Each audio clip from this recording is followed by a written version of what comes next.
Pyra's strength comes from being able to stack high amounts of damage through performing blade combos, thanks to her skill Resplendence. But you can increase this damage even more with a blade combo boost Orc's Core, and if that's still not enough damage for you, then putting on a critical up Orc's Core and attempting to utilise the increased critical damage from her level 3 special and her Flaming Edge skills will give you an even higher increase in damage to make her just as potent as her tsundere counterpart.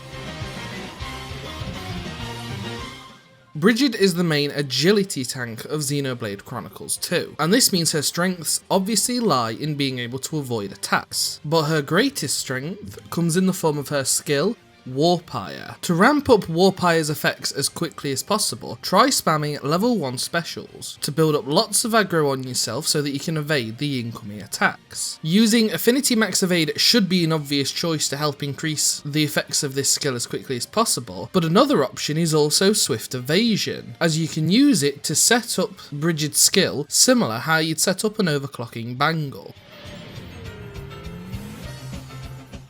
Arguably the best support blade in the game behind Fiora. His Kaiser Zone is the best passive for a Zeke who has the Eye of Shining Justice. Therefore, to make use of Kaiser Zone as early as possible, make sure to equip Hunter's Chemistry. But remember that only one Hunter's Chemistry needs to be on the party, as this Orc's Core affects everybody. He can also be an effective damage dealer as well, with a combination of any of the following, being Tachyon Chip, Telepathy, Critical Up, Affinity Max Attack, or Blade Combo Boost. Newt is great for damage mitigation. Although it requires staying close to your other party members, you can have incredible survivability with a combo of her last line of defense skill and an Affinity Max Barrier to keep your whole party nice and healthy, especially with the assistance of a healer.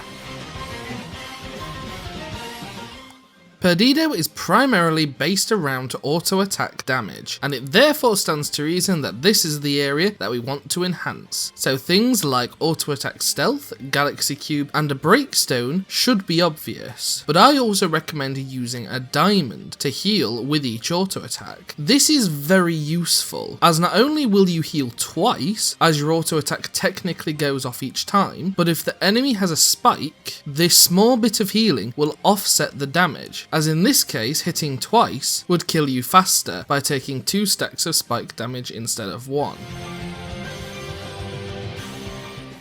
If you want a good healer blade to synergize well with Newt, then Crossette could be a pretty good option, although it's highly recommended not to use Crossette on Rex. Crossette's strengths lie in collecting HP potions and performing fusion combos, and if you use Crossette on Nia, you can inflict break, allowing Rex to topple with Pyra and drop potions to increase your damage. On top of that, she straight up increases your whole party's damage when the enemy is launched, and with the right setup, you're able to get launches off pretty consistently, making her very effective for fusion combo teams.